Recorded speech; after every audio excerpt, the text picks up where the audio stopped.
Daf Yomi, Tractate Avodah Zarah, page 24a, top of the page.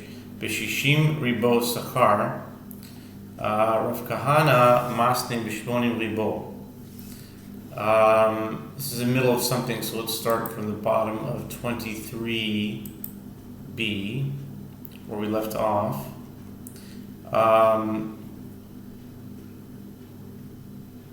Okay, we were up to, we're starting from a couple lines from the bottom of, we're talking about the red cow, the paraduma. I think so, yeah. Earlier, Shayla provided a rationale for Rabbi Eliezer's ruling that a red heifer may not be purchased from Gentiles. The Gemara examines the matter itself. Shayla teaches in a Braita, what is the reasoning of Rabbi Eliezer? As it is written, speak unto the children of Israel, that they should take unto you a red heifer. Numbers chapter 19, verse 2. This indicates that the children of Israel take the red heifer, but Gentiles do not take the red heifer. The Gemara asks, if that is so, then when the verse states with regard to the donations, the tabernacle speak unto the children of Israel, that they take from me an offering, Exodus 25, verse 2, so too one can claim that only the children of Israel take an offering for God, but Gentiles do not take an offering, and that no items for the temple service may be purchased from Gentiles. I'll read this English until our daf today. And if you would say that indeed that is so, this cannot be correct. But doesn't Rabbi Yehuda say that Shmuel says, the sages asked Rabbi Eliezer, to what extent must one exert himself to fulfill the mitzvah of honoring one's father and mother? Rabbi Eliezer said to them, go and see what a certain Gentile did for his father in Ashkelon. His name is Dama ben Etina. Once the sages sought to purchase precious stones from him for the ephod of the high priest. And now we're on the top of 24a. Avodah Zarah, Chavdal and Aleph 24a, with the words B'shishim ribo. They wanted to purchase for a huge sum of money, so 600,000 gold dinars profit. B'shishim ribo sachar, Rav Kahana masne b'shmonim ribo, v'hayu maftechot menuchot tachat meroshotav shel avi benod tzaro. Rav Kahana teaches that it was 800,000 dinars profit. Wow. A lot of money. But the keys to the chest holding the jewels were placed under his father's head, and he would not disturb him. It is evident from this story that the stones of the ephod may be purchased from Gentiles. If so, Rabbi Eliezer's reasoning cannot be based on Numbers 19:2, as an identical phrase appears in Exodus 25:2, and yet contribution to the tabernacle may be accepted from Gentiles. Avnei shoham hifsika enyan ve'avnei miluim ksiv hadar arvei. The Gemara answers that the phrase onyx stones, Avnei shoham, in Exodus 25:7, concluded discussion of that matter.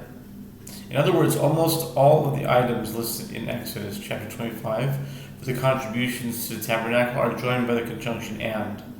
Before the verse mentions the stones of the ephod, it says onyx stones without the conjunction and. This omission serves to disconnect these stones from the earlier phrase, that they take, Exodus 25:2, which means that the disqualification of items purchased from Gentiles for use in the temple derived from this phrase does not apply to the items listed after that point, including the stones of the ephod.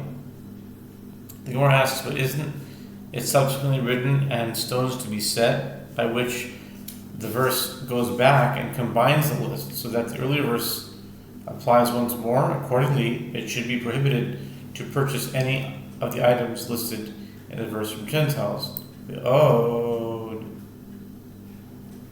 Like whereas Katani Sefa, Lishon Acher Nuleze Paraduma Beto Nechnesu Chachmei Yisrael Etzlo Amar Lehem Yodiani בכם, שאם אני מבקש מכם, כל ממון שבעולם אתם נותנים לי, עכשיו איני מבקש מכם, אלא אותו ממון שהפסדתי בשביל אבא.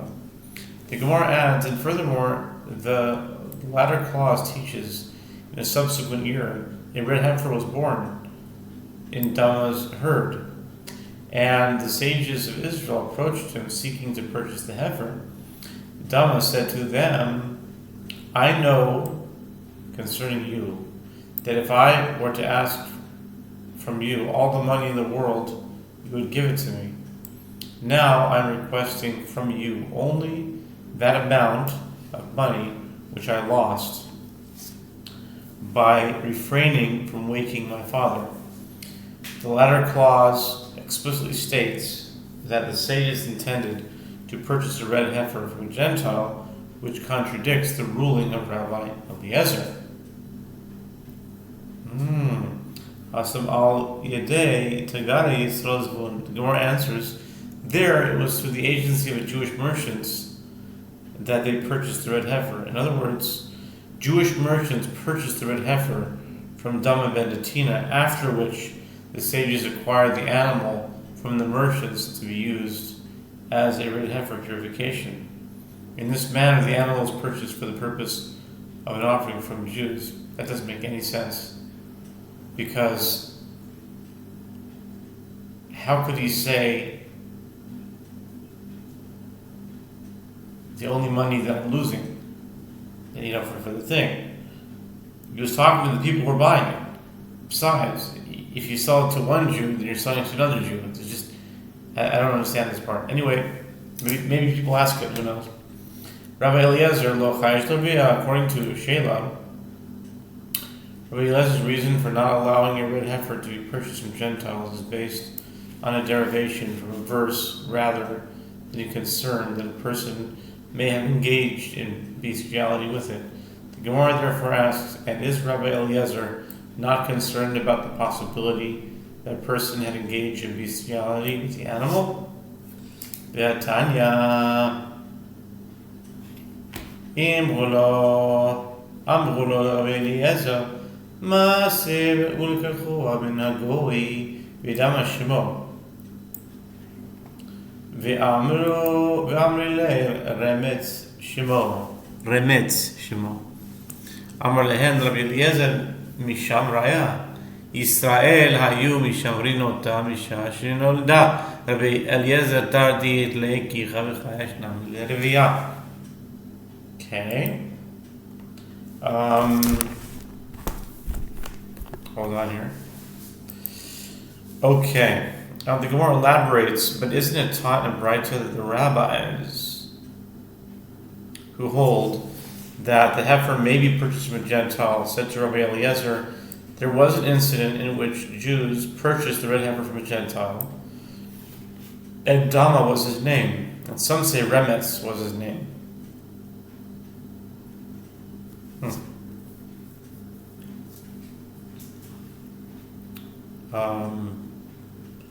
240, 330.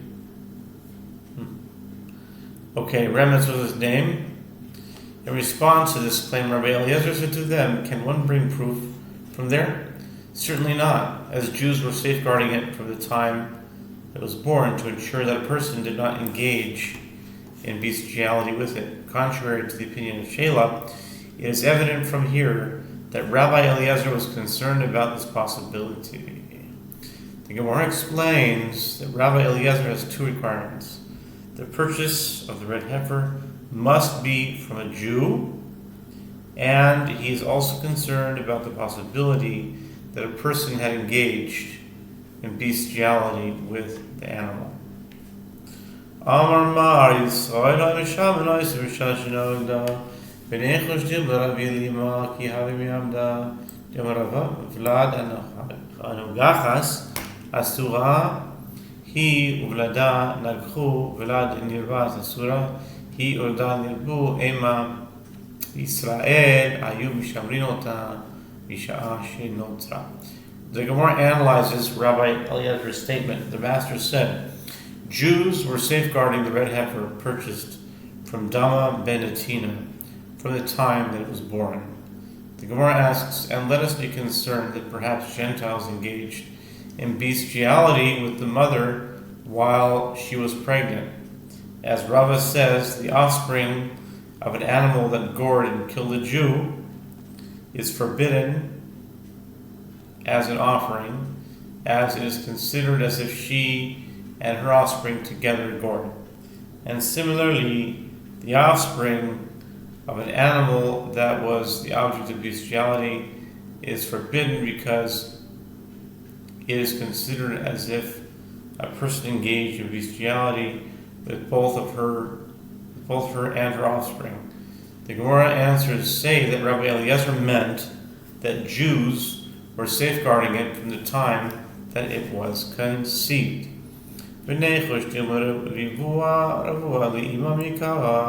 יתנן כל הפסולים לגבי מזבח ולדותיהן מותרים ויתנה לרבי אליעזר אוסר. The Gemara asks, and let us be concerned that perhaps they engaged in bestiality with the mother in the outset, meaning before conception, as we learned in the Mishnah in Tamura 30b, with regard to all animals that are disqualified for the altar, such as one that was the object of bestiality. Sacrifice of their offspring is permitted, as it is taught with regard to this case that Rabbi Eliezer prohibits their offspring from being sacrificed on the altar. If this is the case, Rabbi Eliezer should agree that there is a concern that a person might have engaged in bestiality with the heifer's mother at some point before its birth. The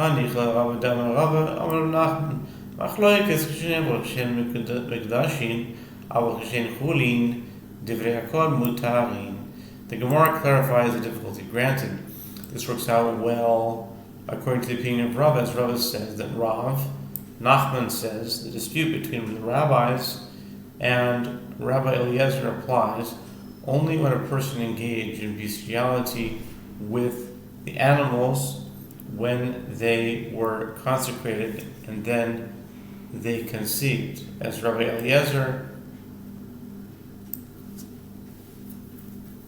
holds that in that case, the offspring are disqualified from being sacrificed as offerings.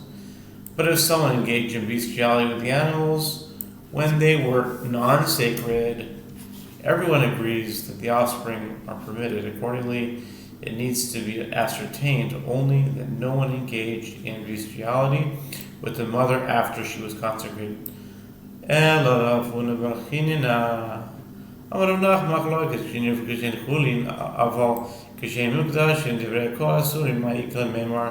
according to the opinion of Rav Huna bar Chinina, who says that Rav Nachman says, the dispute applies only when a person engaged in bestiality with the animals when they were non-sacred, but if someone engaged in bestiality with them when they were consecrated, everyone agrees that the offspring are forbidden.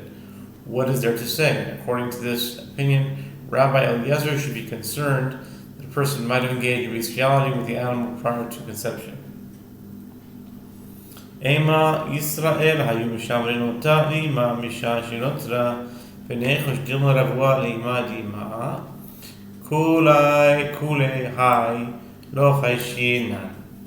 The Gemara answers say that Jews were safeguarding it as well, meaning the mother of the red heifer from the time that it was conceived. The Gemara challenges, and let us be concerned that perhaps someone engaged in bestiality with the mother of the heifer's mother. The Gemara responds, we are not concerned to such an extent. Amar Mar, Yisrael hayu mishamrin ota, isha shenotzra mina yadinan, Amar Rav Kahana, kos adom mavirin lefaneha, bisha she'ola aleha zachar. The Gemara discusses the revised version of Rabbi Eliezer's statement.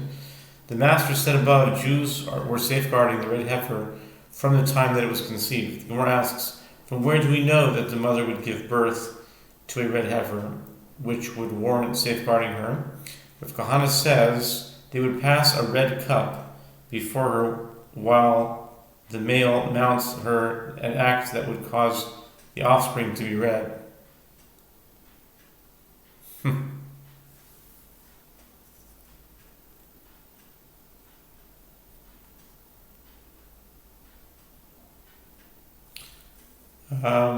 Ihachi amai tamei hayakarin hoyel shtei saros pesoros ba umayshna didehu amar kahana b'muchzekes. The Gemara asks if that is so, and the birth of a red heifer can be induced in such a simple manner. Why is its price so expensive? The Gemara answers, since two hairs of different color render the red hair unfit, this method is unreliable. The Gemara asks another question, and what is different about these cows? Why did the Jews resort to purchasing the red heifer from a Gentile when they could have induced its conception themselves? Rav Kahana said, Dam Benatina owned a herd of cattle that were known to beget red heifers. Therefore, they preferred to employ the aforementioned method with one of his cows.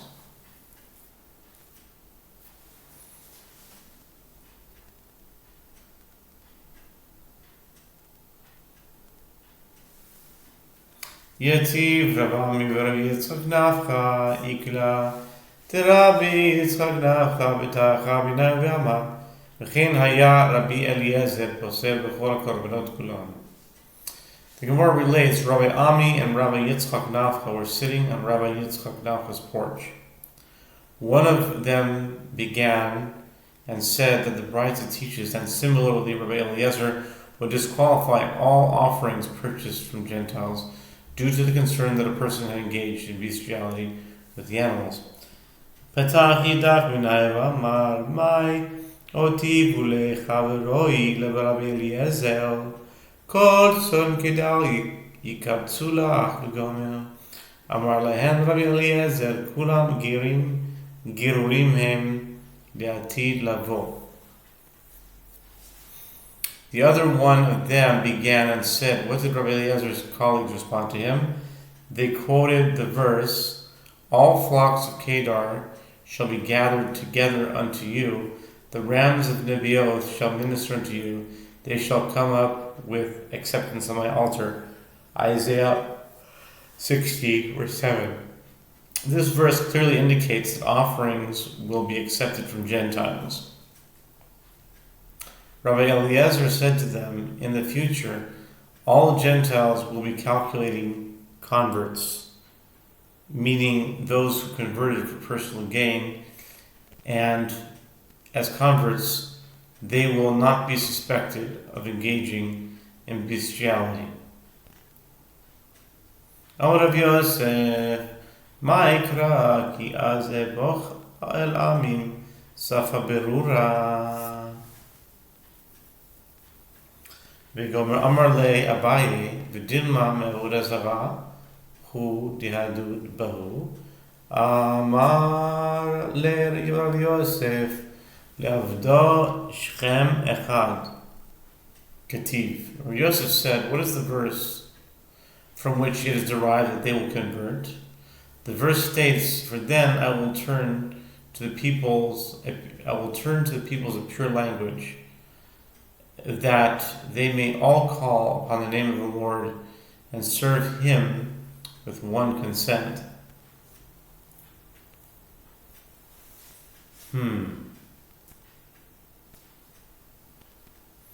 Zephaniah 3:9. This verse indicates that all nations will worship God. Abaye said to him, but perhaps it is only from idol worship that they will withdraw, while they will still engage in forbidden sexual relations, including bestiality. Rav Yosef said to him, that cannot be, as it is written at the conclusion of the verse, to serve him with one consent, which indicates that the Gentiles will all accept all of God's mitzvot.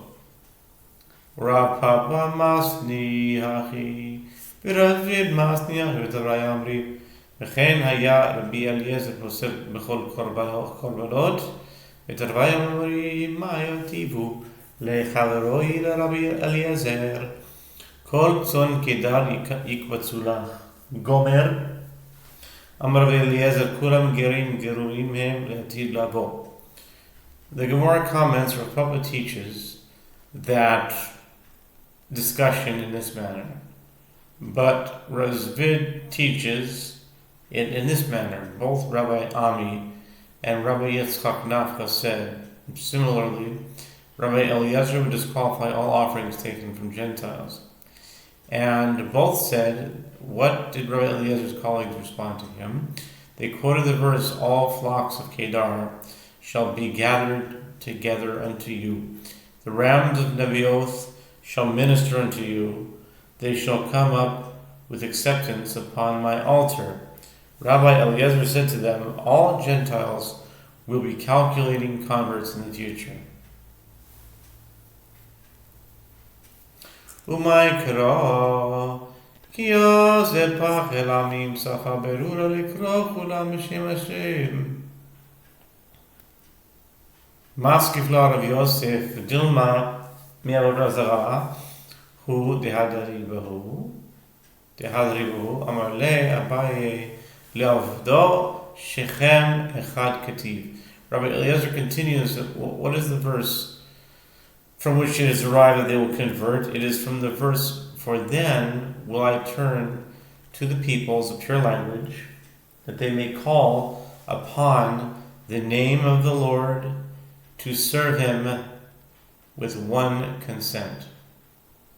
Rav Yosef objects to this proof, but perhaps it is only from idol worship that they will withdraw. Abaye said to him, that cannot be, as it is written, to serve him with one consent.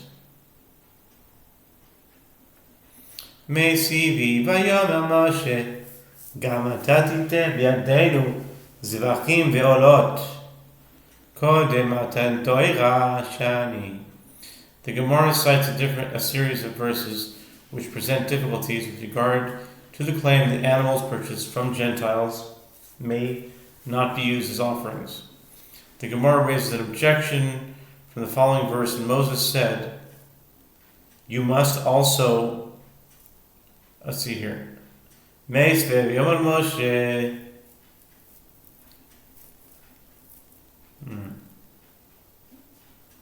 Meis ve'yomer Moshe gam ata titeh biyadenu zvachim ve'olot. The Gemara cites a series of verses which present difficulties with regard to the claim that animals purchased from Gentiles may not be used as offerings. The Gemara raises an objection from the following verse. And Moses said, you must also give into our hand offerings and burnt offerings, that we may sacrifice unto the Lord our God. Exodus 10:25. Moses demanded that Pharaoh provide the Jews with offerings, despite the fact that he was a Gentile. The Gemara explains the halacha prior to the giving of the Torah was different, as at that time it was acceptable to use animals taken from Gentiles as offerings. Okay? Tashima v'yikach Yisro chosim Moshe u'tzvachim le'Elohim Yisro nami kodem matan Torah hanich l'mandama Yisro kodem matan Torah elamandama Yisro la'achar matan Torah ma'ik le'bemal. We turned on to 24b with those words. The Gemara raises another objection. Come and hear a proof from the verse. And Yitro, Moses' father-in-law, took a burnt offering and offerings for God. Exodus 18:12. Yitro was not a Jew, and yet he brought offerings for God. The Gemara answers the incident with Yitro was also prior to the giving of the Torah. The Gemara observes, granted, this works out well, according to the one who says that the incident with Yitro was prior to the giving of the Torah, but according to the one who says that, and now we turn to 24b, top of the page, that the incident involving Yitro was after the giving of the Torah. What is there to say? How could they accept offerings from him? Rather, it must be that Yitro purchased the animals from a Jew.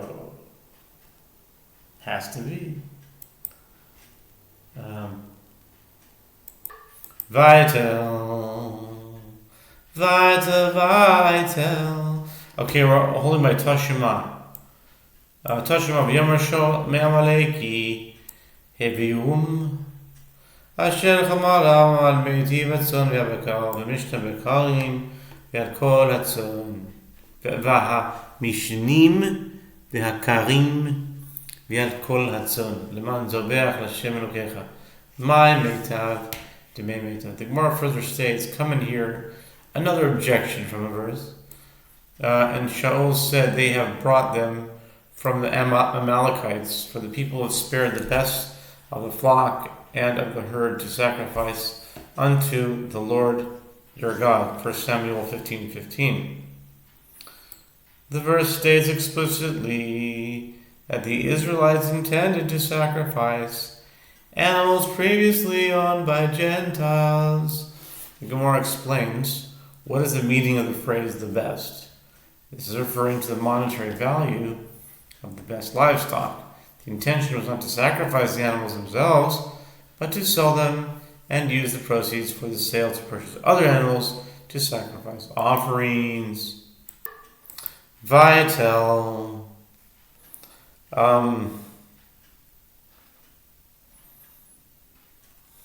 Where were we? Right, okay. Right, to purchase other animals to sacrifice offerings.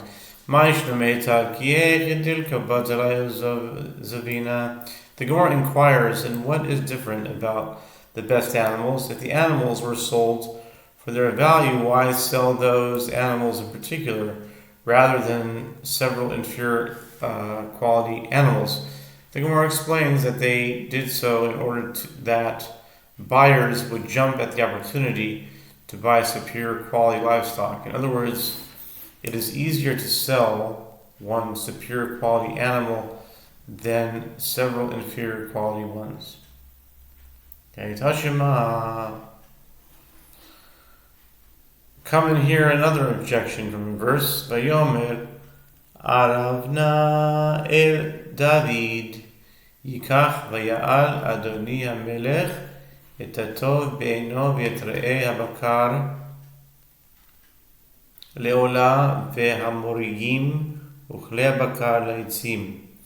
אמר רב נחמן על אבנה גר תושב היה. It says Aravna said unto David, let my lord the king take and offer up what seems good unto him. Behold, the cattle for the burnt offering, and the threshing instruments, and the accoutrements of the cattle for the wood. 2 Samuel 24:22. Apparently, David was willing to accept oxen as offerings from a Gentile. Rav Nachman says Aravna was a Gentile who resided in Eretz Yisrael and observed the 7 Noachide mitzvot. The 7 Noachide mitzvot include the prohibition against engaging in bestiality, and therefore Ravna was not suspected of this practice. My morigim Amarula mita shel turbil. My mita shel turbil iza de kurs kasa de daishan. Amr Rav Yosef Ma'ikra hine samticha nimoreg charutz Chadash Be'al piviot tadush harim v'tadok u'givaot kamot tasim. Tangentially, the Gemara asks, what is the meaning of the term morigim mentioned in this verse? Ula said, it is a turbil bed. The Gemara asks, what is a turbil bed? It is a serrated board used for threshing. Rav Yosef said, what is the verse from which the meaning of morigim is derived? It is derived from the verse, behold, I have made you a new threshing board, morag. Hine samticha lemorag. Yeah. Charutz. Chadash. Behold, I have made you a new threshing floor, threshing board, morag, having sharp teeth. You shall thresh the mountains and beat them small, and shall make the hills as chaff. Isaiah 41:15. Mesve esaperos Eloi Hashem Horat Shahita Rosho Vayrasha. The Gemara raised an objection to the opinion of Rabbi Eliezer after the Philistines returned the Ark of the Covenant to the Israelites upon a cart drawn by cattle. The verse states, and they sacrificed the cattle as a burnt offering unto the Lord. 1 Samuel 6:14. Evidently, the Jews did not hesitate to sacrifice the Philistines' animals. And they sacrificed the cattle as burnt offerings unto the Lord. 1 Samuel 6:14. Evidently, the Jews did not hesitate to sacrifice the Philistines' animals. The Gemara explains there, it was a provisional edict issued in extraordinary circumstances, and their actions are not representative of the general halacha.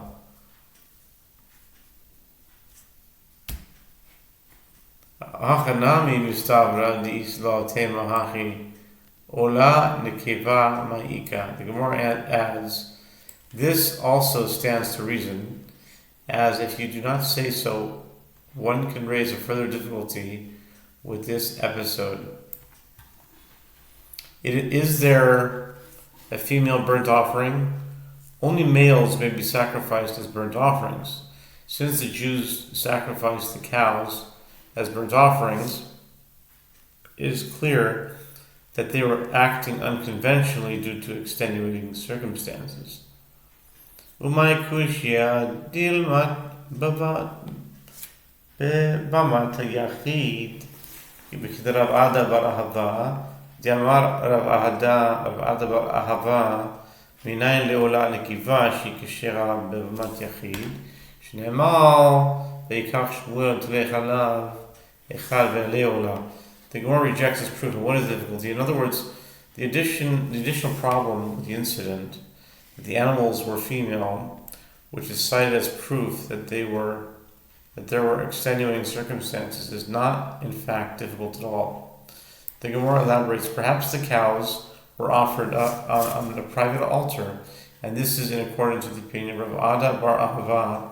As Rav Ada bar Ahava says, from where is it derived that a female burnt offering is fit to be sacrificed upon a private altar, as it is stated, and Samuel took a milkling lamb and sacrificed it for a burnt offering unto the Lord. 1 Samuel 7:9. The phrase milking lamb indicates that it was a female, and yet Samuel sacrificed it upon a private altar. The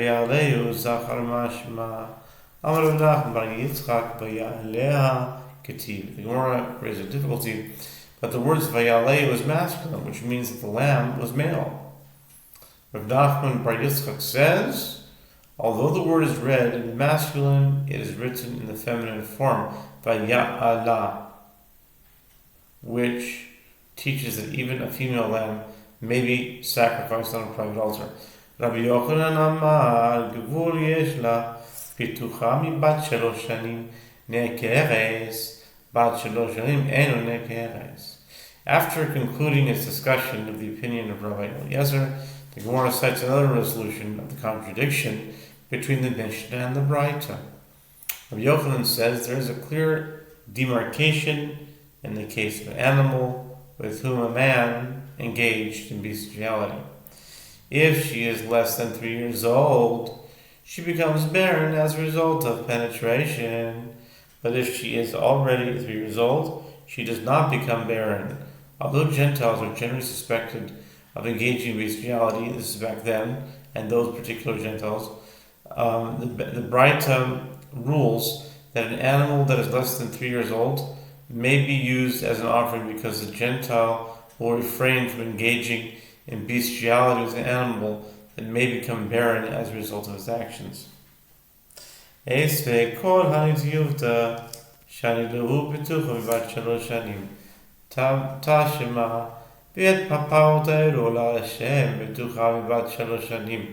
They raised all of those refutations from the aforementioned verses, which indicate that animals purchased from Gentiles may be brought as offerings, and he answered them by claiming the animals being offered were less than 3 years old. The Gemara re-examines one of the objections. Come in here. As the verse states, and they sacrificed the cattle as a burnt offering unto the Lord. 1 Samuel 6:14. Rabbi Yochanan explained that although in that incident, you know what? I'm going to stop right here, and I debated whether I should do this, but I'm thinking, you know what? Why not? This will be the unique thing about my Daf Yomi shir. Okay? And I really highly doubt that anyone even listened this far. That if you did, then you're going to see something interesting, okay? This is the PL 89 calendar, and I decided as of right now to bring this into the Daf Yomi shirs. Okay? Only because of twice in one verse.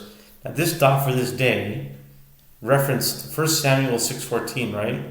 But today on the calendar it says 6:14. That's today's date. The 16th of Tammuz is the 6th, and then the rectangular rule, the cuboid, is 6:14. So 1 Samuel 6:14 came on today's daf and was referenced more than once. Okay?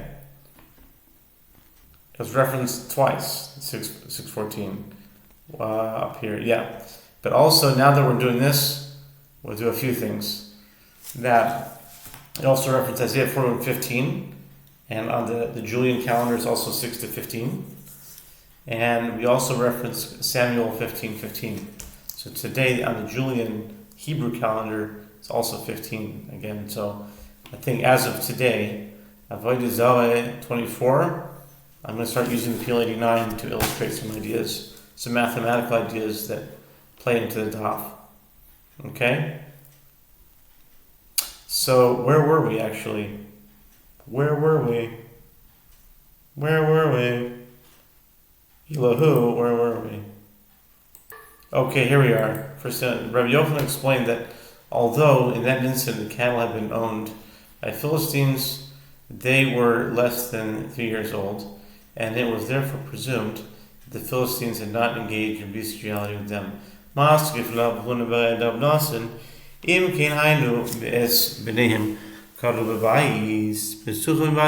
Gemara recites a refutation of Rabbi Yochanan's answer. Of Huna, the son of Rabbi Natan, objects to this. If so, then this is also true with regard to the verse. And they took 2 nursing cows and tied them to the cart and shut up their calves at home. 1 Samuel, whatever that means, shut up their calves at home. 1 Samuel 6:10. According to Rabbi Yochanan, the verse is necessarily referring to cows that are less than 3 years old.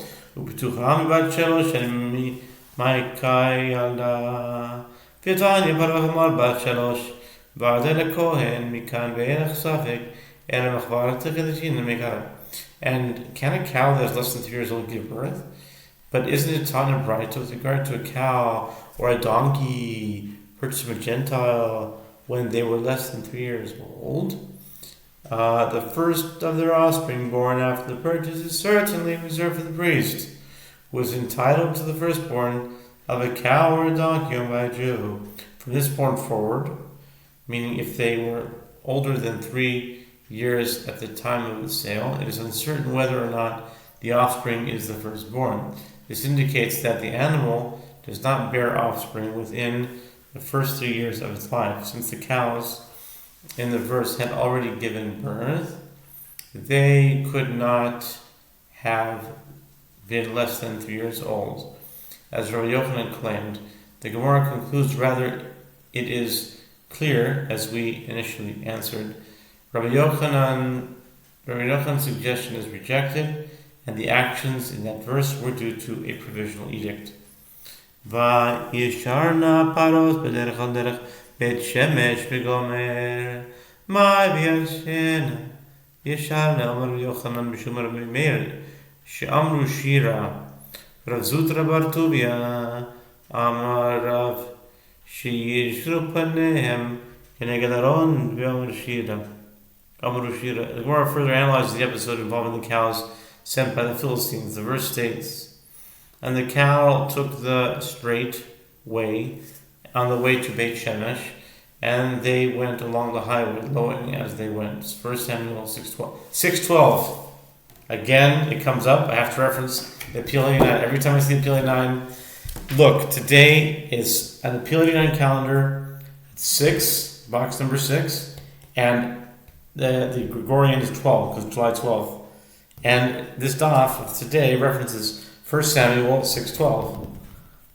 It's exactly on this calendar. Okay, the Gemara asks, what is the meaning of the word Vayisharna?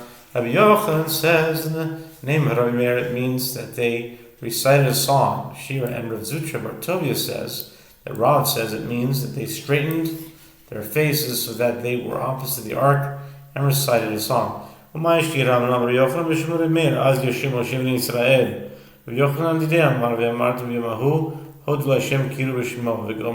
the Gemara asked him what songs they recite. Rabbi Yochanan says in the Rabbi Meir, they recited the song that follows the verse, "Then sang Moses and the children of Israel this song to the Lord," Exodus 15, verse 1. Again, 15 on the Julian Hebrew calendar, 6 and 15. Rabbi Yochanan himself says that it was on that day, shall you say, "Give thanks unto the Lord, proclaim His name, declare His doings among the peoples, make mention that His name be exalted." Isaiah 12, verse 4. We're also on 12 on the Gregorian calendar, July 12th, Isaiah 12.